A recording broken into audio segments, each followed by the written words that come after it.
afternoon, everybody, and thank you for coming to today's event, side event at the United Nations. And it's a wonderful opportunity for everyone to be here today. As you can look around the room, there's a lot of interest in lead, water quality globally. And I think it's important for all of us to notice who's around the table today. This is a table that represents broad support for these initiatives. You have NGOs, you have philanthropy, you have corporations, you have trade associations, you have end-use product, you also have installers. So you have everyone from NGOs to private sector to governments. So we can see there's a vested interest in today's initiative. This has been going on for quite some time, and this coalition, which you'll hear about today, has been working tirelessly over the years to get to where we are today. And we're already excited to start seeing the pledge take place, the pledge that people are committing to and what we're beginning.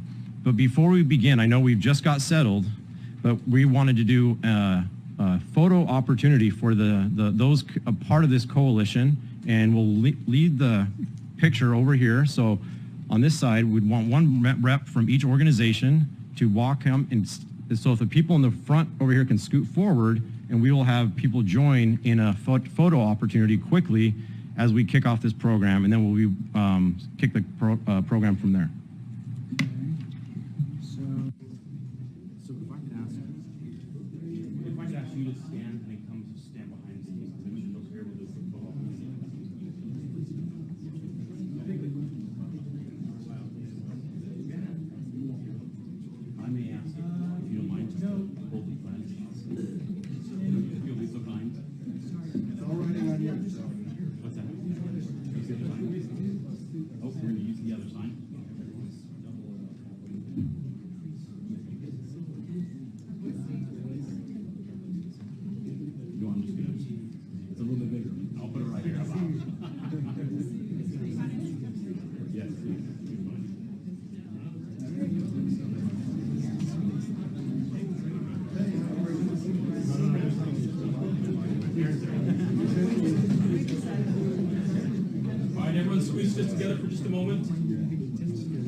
Thank you very much. Thank you.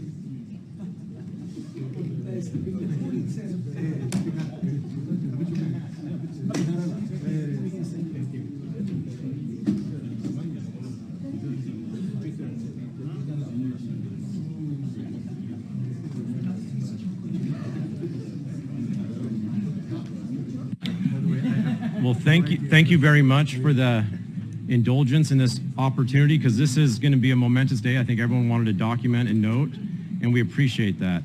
We will turn the time over now to Aaron Salzberg, who is the Executive Director of the University of North Carolina's Water Institute. He will introduce our following speakers. Thank you, Dain. Can everybody hear me? No. Okay. How about now? Is that better? Great, thank you. Okay, put this up a little bit. Good morning, everyone, and thank you for taking the time to join us. I apologize for people standing in the back, but thank you. A critically important issue, so I appreciate your joining us. Maybe just a little bit of background. In 2016, the University of North Carolina surveyed rural water supply systems throughout sub-Saharan Africa. Of the 14 countries, we were only able to collect good data from about 3. But across these countries, what we found was that nearly 80% of the drinking water systems were contaminated with lead, and that nearly 1 in every 11 of these systems had lead levels that exceeded WHO guideline levels. When we looked at these systems more carefully, what we found was that the source of contamination was likely lead-containing pipes and parts in these systems that were leaching lead into the drinking water. In other words, something that was wholly preventable.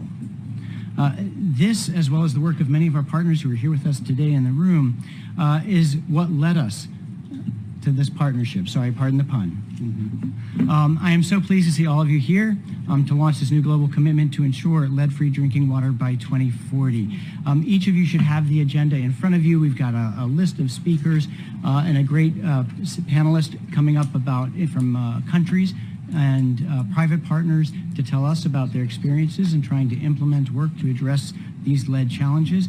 But we'd like to start today with welcoming remarks from at least one of our founding partners, His Excellency Harold Agyeman, Ambassador and Permanent Representative to the United Nations for the Republic of Ghana, without whom which we could not have done this. So, Your Excellency. Thank you very much, Aaron. Honorable Ministers, Excellencies, ladies and gentlemen, it is a pleasure to warmly welcome all of you to this important and timely side event co-convened by the governments of Ghana, South Africa, and Uganda with the support of our organizing partners, the Conrad Hilton Foundation, IAPMO, World Vision, University of North Carolina, RTI International, Rural Water Supply Network, and University of Leeds. Excellencies, water is often said to be life, but there are instances that in accessing water, people have been exposed to death. Drinking water is often a significant source of lead exposure and one that can be wholly prevented, as we've just heard. Each year, nearly 1 million people die from exposure to lead. Approximately 1 in every 3 children worldwide currently have elevated blood lead levels, which may be a significant factor in intellectual disabilities, decreased IQ, and in reducing lifelong earning potential. This makes lead not only a serious and significant public health threat, but a key environmental risk factor that can exacerbate inequalities in marginalized groups.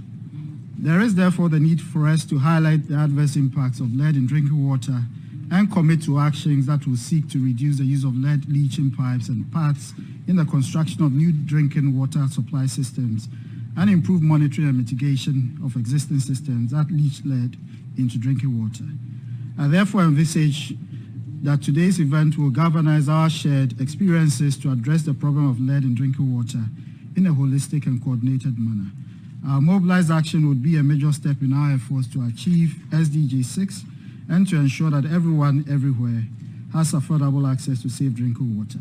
I have no doubt that the huge presence today of many people in this room is a sign of the commitment that exists. I thank you and wish, on behalf of the co-conveners and the partners, a successful side event.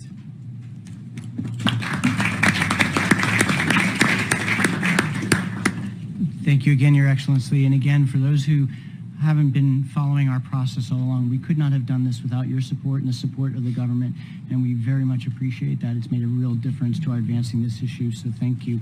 I now have the great privilege to turn this over to Dr. Maria Neira. You have a very long title. Assistant Director, Assistant Director General at Interim Division of the UHC Healthier Populations Director, Department of Environment, Climate Change and Health of the World Health Organization. But thank you so much for taking the time to be with us today. Thank you so much, and on behalf of WHO, it's done.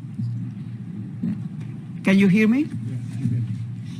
That was just a technique to make sure that everybody was looking at me and paying attention. Thank you for that. I was saying that on behalf of WHO, I'm very, very happy to be here with you. Let me start maybe by the end of all of this. There is nothing more dramatic than thinking that you might have the responsibility to reduce the IQ, the intellectual capacity of a generation.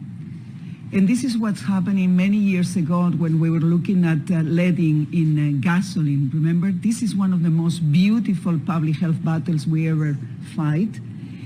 But there is no glory in prevention, you know, and this is not my sentence. Many people use it before me. There is no glory in prevention. But if you look at what it could happen if we will never remove lead from gasoline, it will be as serious as decreasing the IQ of a generation. Maybe our IQ is already reduced because we have been exposed and maybe we are not taking more action with that. But that was one of the beauty of the public health battles. You put the scientific evidence Then it was an alternative, and then we removed on a massive, large global scale lead from gasoline. But we still have many battles around that. We still have lead in paint, and we are very committed as WHO to go for the removal of lead in paint. We have lead in electronic devices. We have lead in medical devices. We still have some. And therefore, our battle is to now make sure that we reach the last on all of these battles. And this is the lead in water. So we want, like you, to make sure that one of the chemicals that for WHO is considered among the 10 most public health chemicals of public health concern is removed. Bruce and I, we were just reviewing now the figures about the mortality caused by exposure to lead, and it's very tough to say that there are 1 million people who every year, because of exposure to lead, will die or having very important consequences. And among those consequences, nothing more serious than the neurobehavioral damage that exposure to lead might cause. So again, the beauty of prevention might not always be recognized immediately. Maybe the glory will not be immediate, but we need to keep in mind that this is a classic, traditional, very strong argument for primary prevention, means removing the source of damage to our health, and then start to collect, and maybe together we can document and talk a little bit more about the glory of primary prevention. One day we will be able to say how many lives we have prevented, fine, but as well, how many of our children are now a little bit more intelligent than us, which might not be terribly difficult, but I hope it will be, and how much we have contributed to this neurobehavioral development on a very healthy way. So very much in line with joining the effort to remove the lead as any source of exposure for children and adults and affecting our health. Thank you very much for the invitation. Over.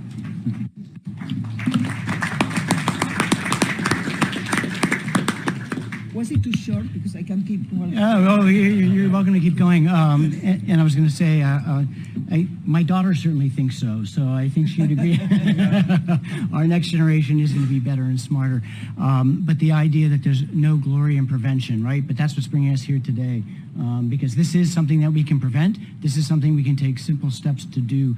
And I know it's a complicated challenge, especially when it comes to water. But we're very fortunate to have a couple of experts with us today to talk through some of those issues and the impact of lead on drinking water.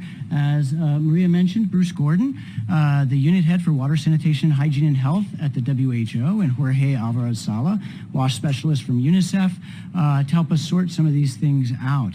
And it seems like we've been on tour with each other since Dushanbe, so it's good. It's always good to be with you guys. But Bruce, maybe we can start with you. I mentioned at the beginning some of the work that we've done at UNC looking at lead in rural water supply systems, and we appear to have two problems. First, we have lead in existing systems, and then we're constructing new systems that are leaching lead into drinking water. I mean, how serious is the lead in water challenge, and how does it fit within the broader efforts to progressively improve drinking water quality and achieve SDG 6? Well, thanks, Aaron. And I think the first challenge, as we kind of all understand, is there's no safe lead level in water. And that puts a lot of, pressure on there's no threshold. So any action that we take, it really needs to address that. But I think fundamentally, lead is recognized as a chemical of public health concern. It should be included in drinking water standards. It should be monitored for, and when there's exceedances of lead, there should be remedial action. In fact, action should be taken if there's any lead level. So, WHO is regularly approached by member states who have expressed concern that they have detected lead in their drinking water. And as you mentioned, there's some African countries recently in your study, but there's also high-income countries, and everyone in this room is very familiar with some of the examples: Flint, Michigan, the U.S. We've been approached also by Hong Kong and other member states. It's just something that we definitely, it's complex, and we have a technical led document that we have done with all the partners, and that's helping us sort this out. So maybe I'll stop there. Sorry, thank you, Bruce. I appreciate that. Jorge, I mentioned that the likely source of lead contamination in these rural drinking water systems was lead leaching from the component pipes and parts in these systems. And this is in both in new and old systems. It's ubiquitous across manufacturers and system types and everything else. I mean, what steps do you think we can take to address some of these sources of exposure? Well, allow me to just tell Maria, but maybe my IQ is really affected by lead in the past. So I will do my best. A recurrent question, allow me to start with something that is a recurrent question to both WHO and UNICEF, which is, well, but WHO and UNICEF for a long time has been emphasizing bacteriological contamination. And bacteriological contamination continues to be the main area of concern, at least in developing countries. There is, as Aaron said at the beginning, growing concern that lead is more present in both developing and developed countries, in both rural as well as in urban areas, and we might need to pay more attention to this. Once again, we don't have all the answers, even if we have, I believe, a very good coalition of organizations from practitioners, academia, etc. So we don't have all the answers, unfortunately. What we know is that, once again, there is growing evidence. There is growing evidence on areas that might have to do with what I would say the broader picture. Things that might have to do with the quality of materials. So it's not the standards and regulations only. We still need to work on adjusting standards and regulations, but we also need to work on ensuring that the quality of the materials, the equipment that we install, meet those standards or contribute or do not contribute to the problem. So there are a number of mitigation as well as prevention measures that we need to start including in our programs, including in our strategies, working with governments, with regulators, to make sure that the next generation, as Maria said, is less IQ deficient as I am. Thank you. Well, I would never say that. And so, because your IQ is... that's right, and that's probably true. No, thank you. The idea of looking at the pipes and parts and finding these simple steps to remediate this. I know Bruce, WHO put out this technical guide recently. Do you guys have copies of that here, or do you have? I have a copy here. Do you have a copy there? We can kind of show it around. It's on the website. It's publicly available. If you just go to who.int. Yeah, because I know we found it's really instructive and a useful tool in partners trying to think through the steps and actions they can take. Thank you. The steps and actions that you can take to address lead. I know that we don't have too much time for this technical conversation, but I wanted to go back to you, Bruce, and then Jorge. Are there other things around this lead and water challenge that you wanted to highlight as we begin to think about the next steps that we can engage in to prevent lead contamination? I mean, I think if there's one message, I think that I'm quite proud to have worked with all of you on this report is yes, there's technical solutions. There's longer term technical solutions, which we'll talk about, procurement and replacement of parts, and then short term things we can do to consumers can protect themselves, flushing, corrosion control, these kind of technical solutions. I think the single biggest thing links to what we've heard time and time again at this conference, which is government leadership. And I think that let's be honest, there's a fear around lead. If there's a detection of lead, people get scared, and I think all stakeholders, including governments, have reason to be nervous about how that's communicated. And so one of the things that we've worked on is guidance on how to communicate that. And the idea that, there is an obligation to take action, but that action doesn't have to solve the problem tomorrow. What we want to do is we want to reduce the risk over time with commitment. And if that is communicated in a way that shows engagement, that recognizes, as Jorge said, that this is one part of an overall sort of public health strategy around drinking water, then I think we can kind of find that balance, and both the consumers, the government, and all the folks together, all the actors, can deal with this in a very constructive way, you know, as Maria said, to protect our children, you know, especially in schools where we've seen exceedance as well. Not much to add to what Bruce said. Maybe just to emphasize that in the past we have paid a lot of attention on increasing access, increasing quantities of water, in particular in the development world where UNICEF works mostly. We need to pay much more attention to quality issues. And lead, to me, is one of the entry points to address water quality more holistically. So introducing water safety plans, for instance, has an impact not only on bacteriological contamination, but also on other toxic metals. So these are just one example on measures that we can put in place now. As Bruce said, usually water quality issues are politically sensitive. No one wants to speak about it, but we really need to take action, and we really need to take action now.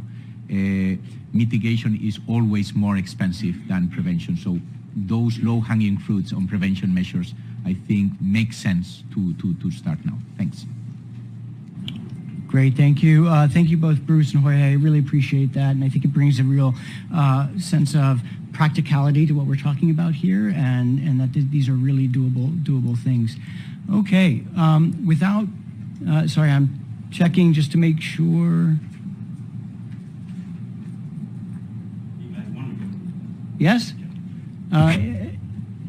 Okay, good. Sorry, we had our permanent representative from Uganda joined us a little bit late, but again, I want to reemphasize, without leadership from Ghana, Uganda, South Africa, we wouldn't be here today. We wouldn't have been able to make this event possible.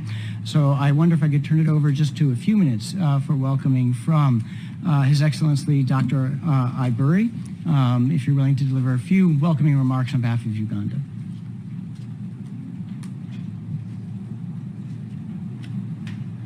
Thank you, Chair.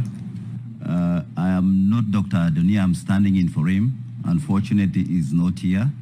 But from Uganda, I would like to say we are really grateful that we are tackling this topic, and we're also grateful to organizers for giving us the opportunity to be part of this very important dialogue, because it is a subject that has a long-lasting impact on our lives, and it is something that we need to pay attention right now. And we look forward to resolution of this and coming up with a way forward, how we can step up challenges to address these challenges. Thank you, Chair. No, thank you very much. And with that, I'd like to turn it over to my co-moderator, my co-moderator, Peter Laugharn. Peter is the president and CEO of the Conrad N. Hilton Foundation, and I'll let him introduce the pledge and moderate the discussion with our esteemed panelists. Thank you, Peter. Thank you, Aaron. And apologies again to those of you that are standing, but I think it shows about the importance of the moment. And Maria, I think we all know the glory of this moment, even if it won't be the barista at Starbucks that knows about it. But think back on this moment 15 years from now, in 2040, when we come to the end of it, and all that we will have accomplished together. You've heard the problem statement today about the problems caused by lead, particularly to pregnant women and to children.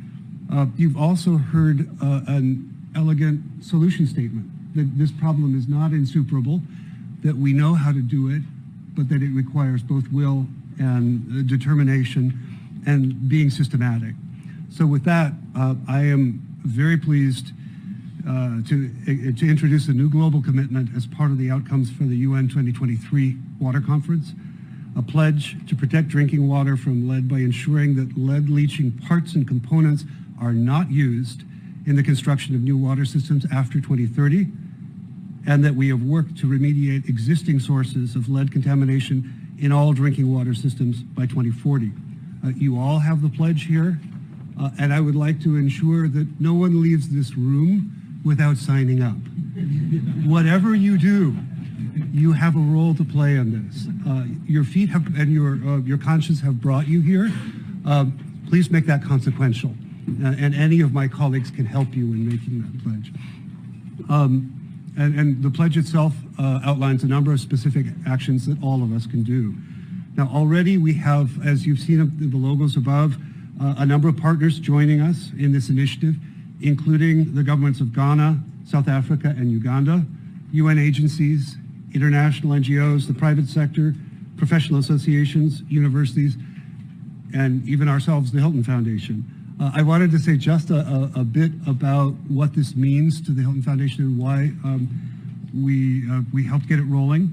And I would like in this to salute my colleague Nabil Shamali, who is the mastermind for us and a great resource on this. This fits directly in our 5-year safe water strategy, which provides safely managed water systems to 1 million people in line with SDG 6.1. And we take the quality part, the safe water of SDG 6.1 as seriously as the access aspects of it. Now, given that lead in drinking water is a wholly preventable issue, and how many of those do we know? So let's take advantage of this one. We're making our own commitment as part of this pledge to support our government and non-governmental partners in this initiative, to incorporate lead testing and monitoring in all of our grant making, and to fund research and evidence gathering that support global advocacy for the eradication of lead in drinking water systems. And again, for those of you who have not joined the pledge, I urge you to join. There will be monitors at the door for those who try to slip out without it. And with that in mind, I would like to introduce you to 6 panelists who are partners in this and who will walk us through everything that is needed for them to play their roles. We have 3 governmental representatives, the Honorable Cecilia Abena Dapaah, Minister of the Ministry of Water and Sanitation in the Republic of Ghana. We have the Honorable Sam Cheptoris, Ministry of Water and Environment in the Republic of Uganda. And we have Rismati Mathieu, Deputy Director General, Water Resource Management in the Department of Water and Sanitation in the Republic of South Africa. In addition, we have Tim Wainwright, the Chief Executive of WaterAid, and Dr. Jean-Baptiste Kamate, Chief Field Operations Officer of World Vision International. And rounding out the crew representing the private sector is Aaron McClusker, Senior VP at Lixil. Okay, so with that, I would like to start with the ministers and profusely thank the governments of Ghana, Uganda, and South Africa for their partnership in supporting this important initiative. And Minister Dapaah, perhaps we can start with you. And can you tell us about the challenges that your country faces with regards to lead contamination, the steps you're taking, and areas where external support could be helpful? Thank you. Thank you very much, and I bring you greetings from Ghana. And we are very privileged and happy to be part of this very important forum to discuss the issue of lead or lead's presence in our drinking water. Indeed, we have 2 sources of water, drinking water, for our people. We have the supply of urban water and the supply of rural water. Where we do have a challenge on some of our systems, or within some of our systems, is in the area of the rural water. Because we have the Ghana Water Company Limited, known as the GWCL, which is the sole urban water supply utility in Ghana. And they supply over 320 million cubic meters of water annually. The company has strict protocols for maintaining public health through the reliance on drinking water quality standards by the Ghana Standards Authority. And these are based on WHO guidelines. The company owns laboratories in all 90 water supply systems across the country to allow for both process and routine testing of raw and final water parameters. The labs are fitted with modern spectrometer that allows the company to test for heavy metals, including lead. In addition to our own laboratory testing, we undertake periodic validation or quality assurance with the Ghana Standards Authority to make sure there is no significant level of lead that could be dangerous to the final drinking water supplied by the company. Most fittings used by the Ghana Water Company Limited for service connections are made up of copper and PVC. The foregoing is also true for household fittings in Ghana. So that is the general urban picture. Then we have the rural water that, with the help of World Vision, had analysis conducted in 2017 to 2018 on 95 water samples from sources in Ghana. This study or analysis indicated that 6% of the samples had lead levels exceeding the permissible thresholds.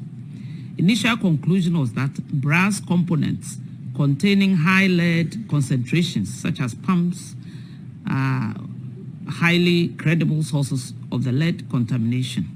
And these are being changed now as I speak, or some have already been changed. Mitigation measures to address the problem. We are developing a national drinking water quality management framework for the management of drinking water quality, which focuses on systemic identification of risks, implementation of water safety plans, effective monitoring and evaluation, regulation and coordination of rules and responsibilities of all relevant actors. In fact, the Water Resources Commission, which is also under the ministry, has the means to make sure that every borehole drilled should have a permit so that the quality of the water coming out can be tested. We have also set in place quarterly sampling of water systems and facilities for the presence of heavy metals, including lead, to ascertain whether their levels are within permissible standards as required by the Ghana Standards Authority and World Health Organization. The government of Ghana, as I've said, through the first study with the World Vision, realized that the brass components were the source of the contamination. And like I said, we are tackling that to replace them with copper. Licensing of drillers, I have talked about, and replacement of parts in existing systems that have the potential of causing lead contamination is also being looked at. We are procuring and installing lead-free pumps to make sure we don't have any lead in our water supply. We are also collaborating with all stakeholders to have a lead-free water supply. Certification of materials appropriate for construction of boreholes, water pipelines, and all related components is being put in place. And we hope that all stakeholders will adhere to proper drilling and construction procedures. We have external support with the establishment and retooling of water quality labs to enable us undertake assessments for lead and other heavy metals for a very long time. Development of test kits to support the conduct of water quality tests for heavy metals and lead at point sources. And this is very important because we will produce the water with a high quality, but at the point source, there could be problems. So we also make sure we tackle that. And we have also put in place collaboration with manufacturers to reduce the use of lead in parts of water systems such as pumps. In conclusion, I plead with all around this table that we should foster dialogue to find solutions that will enable us eliminate lead and other trace metals from drinking water sources to enable us achieve a clean and safe water that would improve our well-being and overall socioeconomic development. Ghana, I pledge on behalf of Ghana that we will continue to support the advocacy by the UN to progressively eliminate lead and other toxic materials or metals in drinking water systems. Thank you.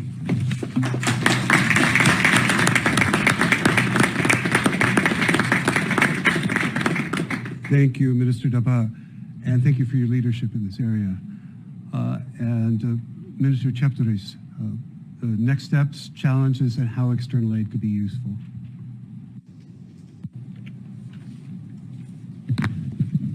Thank you.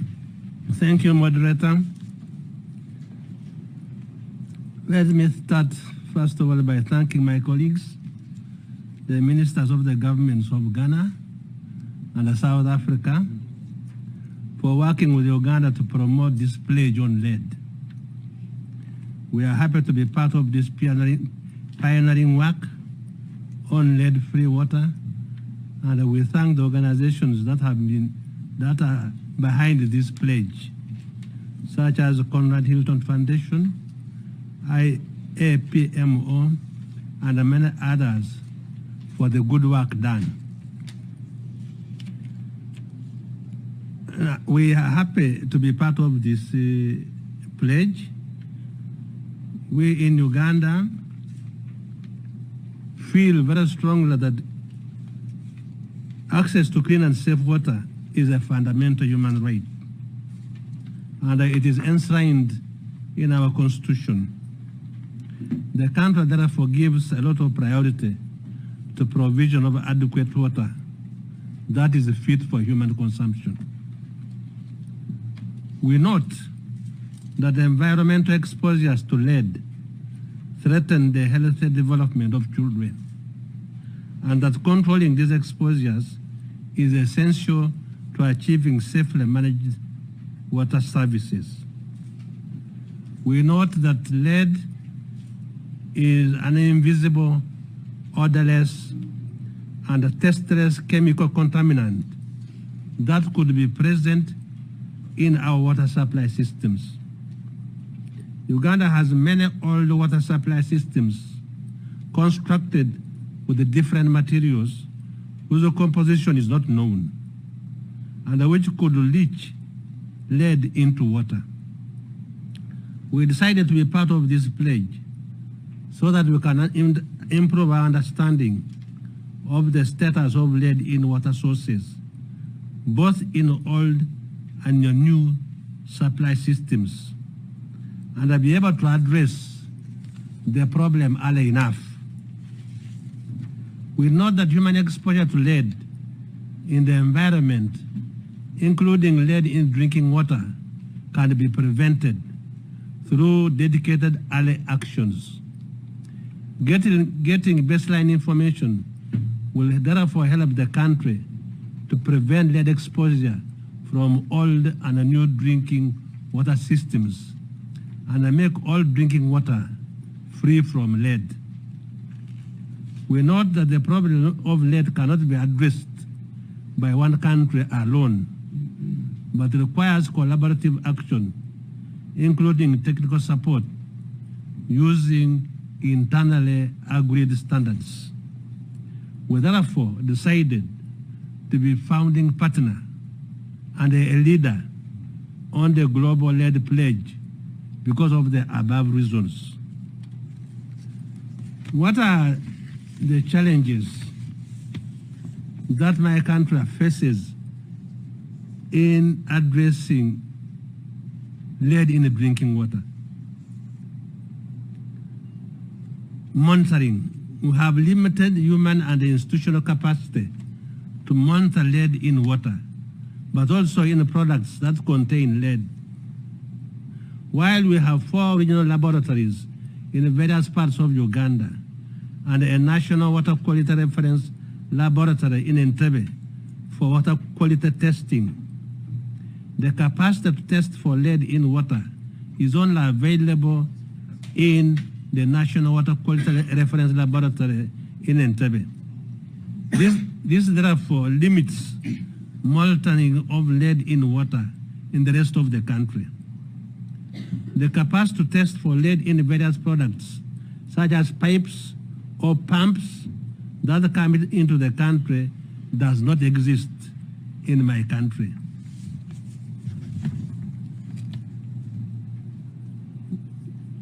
Then we come to regulations where, while there exists a water law that is used to regulate the activities and operations of the water and sanitation sector, there are no regulations to address challenges of lead in drinking water. These regulations will have to be developed to facilitate implementation of the pledge.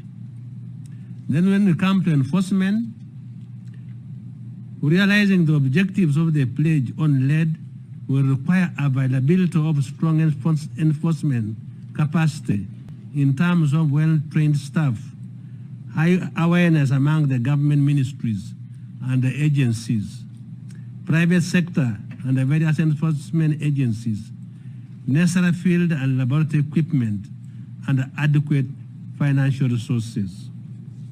So how can the coalition help us in this crusade to eliminate lead from our drinking water?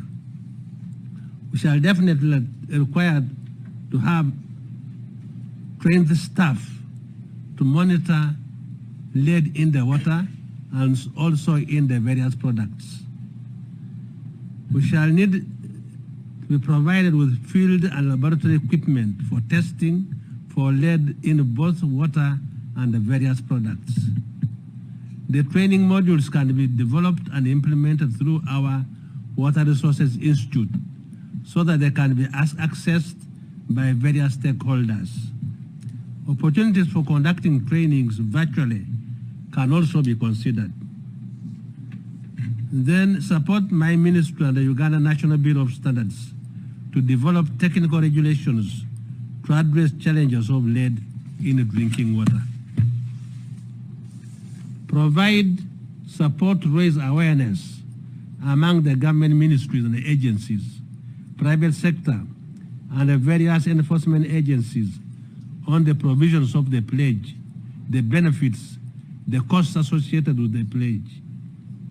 And then support research to better understand the identity of sources, impacts, and effective prevention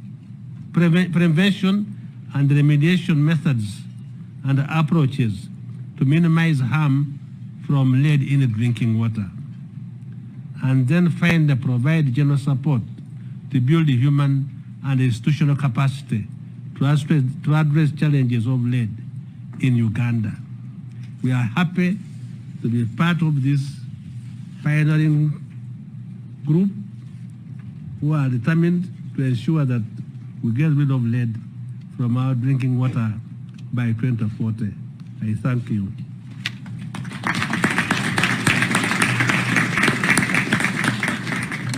Thank you very much, Mr. Cheptoris, for your candor and your very helpful suggestions. Mr. Mathieu, how about for South Africa? Thank you. Let me first recognize the House, and for the sake of time, let me basically speak on the same protocol established in this plenary, and of course recognizing the importance of this meeting. What I'm going to do, I'm basically going to share specifically on how South Africa is doing in terms of lead contaminant in our drinking water. And I think there's enough scientific data globally on how versatile lead is in our drinking water, so I will not actually go into that. It's like preaching to the converted. But what I want to basically state is that South Africa, since 1994, at the dawn of democracy, we've had a huge demand for water supply. We have classes of citizens in the country, peri-urban areas, some still rely on groundwater, some on more surface water, treated water. But then the more mass production you have, it means sometimes you might basically jeopardize on the quality of water. Now, one of the things that the country has done is that water is a right in South Africa. It's enshrined in our constitution, after which the authority is given to the Minister of Water and Sanitation to have a direct control of our water resources. Then we have what we call the Water Services Act, through which it governs the treatment of water, of which drinking water quality is one of the subcomponents that is basically measured there. So from the legislative point of view, the country has done so well since 1994. But what has also happened, which I wish to basically emphasize and share, is that the country made efforts to at least get the private sector, the industries, to be part of us actually reducing the effect of lead in our equipment, specifically in our pipes. As you know, most of the old fittings, joints, they still had a high metal content of lead.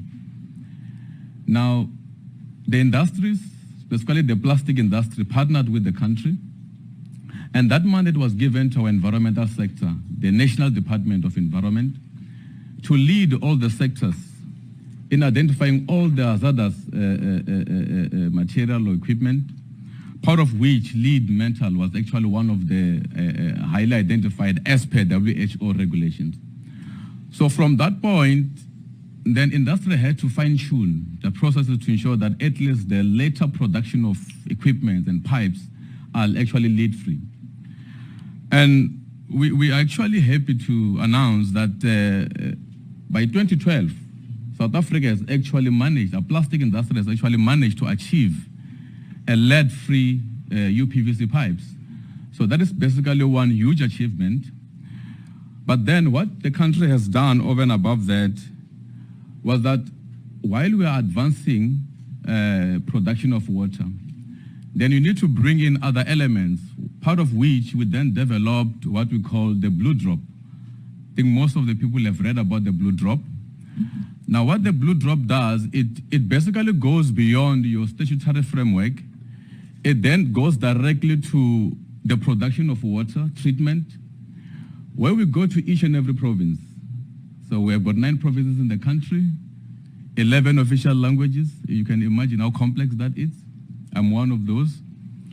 Now, what then the department does is we then make sure that the blue drop becomes a regulatory framework through our Water Services Act, whereby each municipality in local government that is responsible for transmitting water to each and every citizen, their treatment works have to be monitored. They have to meet a particular category of quality. So we go and we assess the treatment quality, whether they meet the required standard, through a SANS 241, which is our national sanitation standard for drinking water quality. And this is basically part of our SDG 6.1 to provide access to quality water to our people. And what that does, it addresses issues of skill in our local municipality, because that is one key gap, the issues of capacity. And we actually assess as low as 2 megaliters per day treatment works. And that is the lowest we can go as the country to ensure that each and every treatment works get monitored and you get given it's an incentive-based assessment tool which the country has developed. And it has actually been quite fruitful in the country. It's actually bearing result. But one thing that I also want to emphasize is that when you look at the WHO requirement in terms of lead in drinking water quality, it talks of the benchmark of about 10 microgram liters per liter. And South Africa has actually achieved it. It's our standard, nothing beyond that. But one other thing that we have also done, because we are trying to get now a new mix in the industry in terms of groundwater.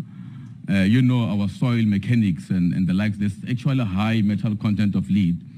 So we have now developed our groundwater strategy, through which we have developed a standard operating procedure, which is basically talking to our Water Services Act, which must go down to local municipalities, which must then develop bylaws for enforcement and everything, so that the same water that we harvest from the ground still meets the SAN standard. So in a nutshell, that's how far the country has gone. And actually we are so much committed in ensuring that at least we lead lead-free drinking water in the country. And we are committed to the cause because it's basically part of us achieving our SDG 6. And that's basically the long and the short of it. And if I go beyond it, I'll start eating on other people's time. Thank you.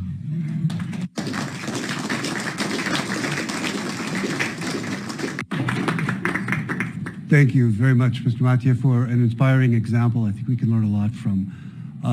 So we will now move from the area of government expertise to nonprofit and for-profit expertise.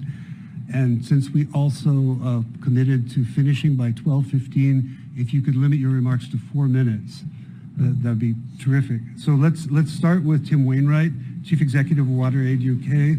So what measures are you taking to prevent lead leaching into water systems, and how are you supporting your partners in this? Thank you.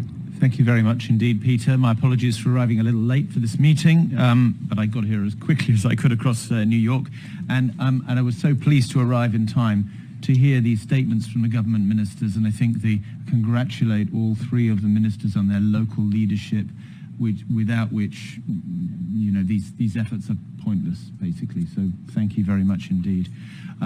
Yes, it's very easy for WaterAid to commit to this pledge. We are completely committed to the progressive improvement of drinking water systems in all the countries in which we work. We see ourselves as working in service of those countries, in service of the ministries, in service of the people of the countries. And indeed, we aspire to a world that no longer needs those services, but for as long as they are required, we will focus in this area. In particular, there are three things that we have singled out as particularly important for us.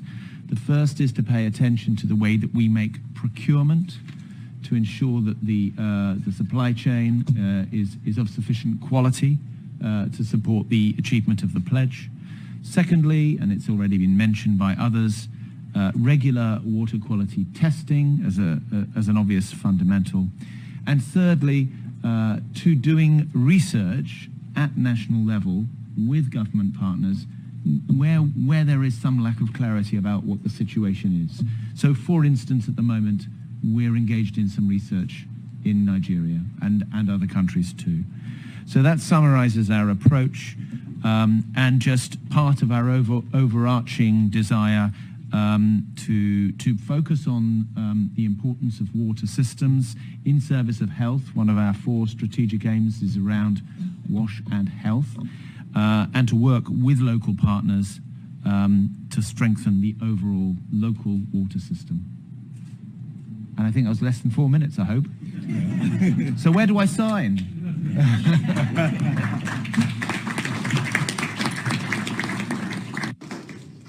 All right, thank you very much, Tim. And next we have Jean-Baptiste Kamate, fondly known as Jibeka.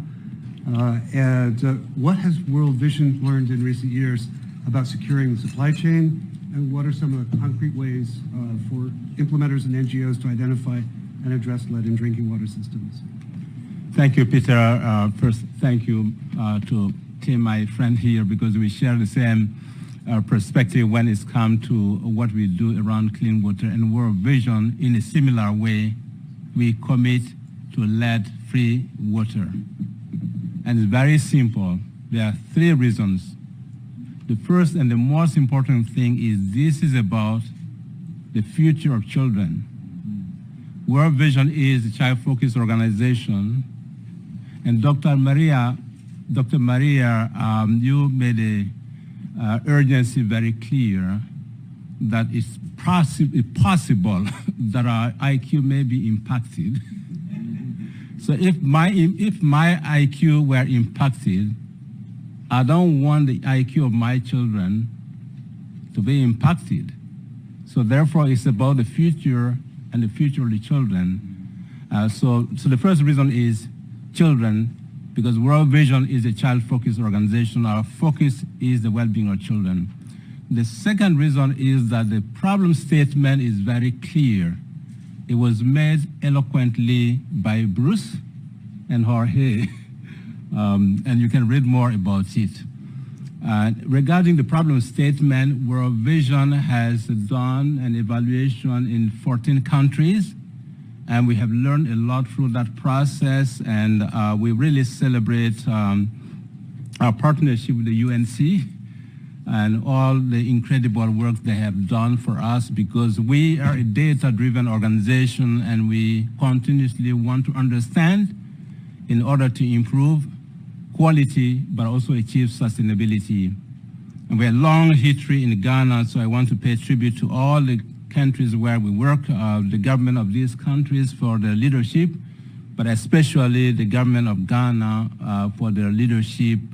We have a long history in Ghana, starting with the Hilton Foundation. Peter, your organization was part of pioneering our long WASH programming in Ghana, and the learning from Ghana has built a foundation for scaling up our WASH programming to what is today our 2030 business plan, where World Vision has pledged to invest $2 billion in WASH by 2030 in 42 prioritized countries: Africa, Asia, Latin America, and the Middle East and Eastern Europe.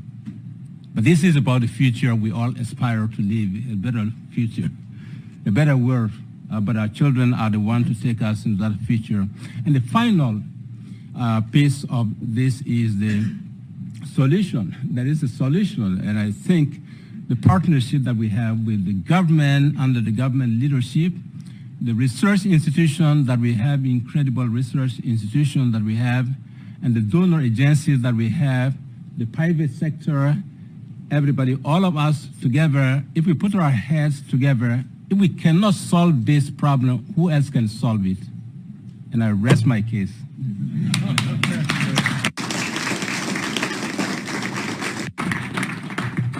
Thank you very much, Jean-Baptiste. Okay, and then we have representing the private sector in all its glory, Erin McCusker, Senior VP of Lixil, please. Thank you, Peter. And I'm very happy to be representing the private sector here, and happy to see other industry partners and private sector members in the room and around this table. I was also very pleased as the governments were sharing the progress and leadership that you've shown, that you've called out the private sector, because I believe we are an essential partner and we want to be a partner. And as you were saying, you know, the public-private partnerships and all of us working together is how we're going to deliver on what is a very ambitious pledge that we're putting forward today. So I'm very pleased to be representing Lixil, and we have an incredibly strong purpose of making better homes a reality for everyone everywhere. But a better home is not possible without clean and safe water. And as was mentioned earlier, a lot of times our focus has been on bacterial contamination, particularly for us on safe sanitation and safely managed sanitation through our partnership with UNICEF, for example. And now this allows us to take a much broader view of what does it mean for a home to have clean and safe water. So what are the products and the solutions? What are the partnerships and delivery mechanisms we need to get these safe products and solutions into the countries and into the markets that need them? So as the private sector partner here, we are committed to providing these tools and partnering alongside governments so that the tools are available when you want to make action on these regulations and these standards as they come into play. So thank you.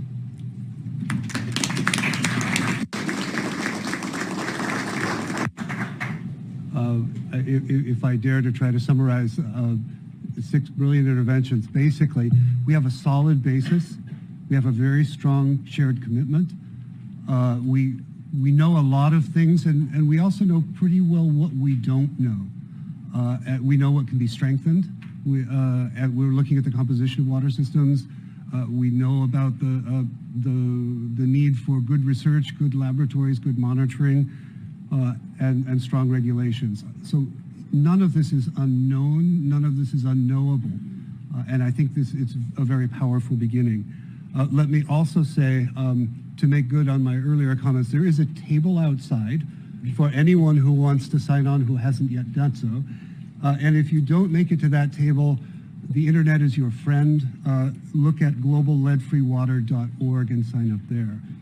But now let me hand over to our colleague Aidan Cronin, Acting Director, Water, Sanitation and Hygiene and Climate in the Environment, Energy, Disaster Risk Reduction at UNICEF for concluding remarks. Thank you. Thank you so much. It's a great honor to have the last word. Doesn't happen very often. But I have 10 points I took away from today, and they'll be very, very quick. The first message is that lead is highly poisonous and it affects every organ in the body. 2 is there's no safe level of lead exposure. Bruce was very articulate in explaining that. 3 is that there are many sources of lead, including the water sector, and that's why we're here today. 4 is that lead in drinking water must be considered as part of a broader effort to improve the safety of drinking water and public health. 5 is Maria's quote, "There's no glory in prevention," but it's, as we know, it's by far same as sanitation, same as so many things in the wash sector that we don't get out there strongly enough, is that it's cost effective, it's public health effective. So the biggest bang for our buck as a wash sector is often to prevent problems that we see down the line when it doesn't happen. 6, more research is needed. I think you're absolutely correct. We do know a lot of the issues, but there are some issues still we need to get over the line. It's a no regrets option. No regrets wash, no regrets, how many times can we say it? 8, the technical brief that Bruce had mentioned is actually an excellent source for when you go back and download that from the WHO website. A lot of recommendations there on prevention, mitigation, and remediation. 9 is that we had excellent interventions from our 3 countries today, Ghana, Uganda, South Africa. Thank you so much for that. There is great work happening. That work is happening around policy, around regulation, around water quality testing, around assessing the materials being used in the water sector, in the wash sector, and being used in water supply that we know, can really understanding where those, those materials are and how we can reduce the risk around it. And 10, that the whole meeting today, but the 4 interventions at the end really showed there are partners out there that are committed to support from many different angles. So again, private sector, non-for-profit, government, all of us working together, it's the only way actually we're going to get this and many other water quality issues over the line. Thank you very much. Thank you for that, Aidan. And before we leave, Maria would like to send us off in glory with one further comment. Thank you. Thank you very much for the opportunity to take the floor again. Just very quickly to say that this sentence, there is no glory in prevention, but there are plenty of rewarding outcomes on prevention. Of course, nobody will recognize you on the street and say, this is the person that because he invests or she invests on water and sanitation has prevented, I don't know how many cases of cholera, how many deaths from diarrheal diseases. Nobody will give you that glory, but the reward of investing on prevention, doing prevention, will be reflected on the IQ of your children, on the hospitals having less cases of diseases, on the cost that you are saving, on the suffering we are saving, on the societal development and economic development, the fact that your country can now be proud. So there are plenty of rewarding on the prevention, even if you will not be recognized as a hero on the street. Thank you.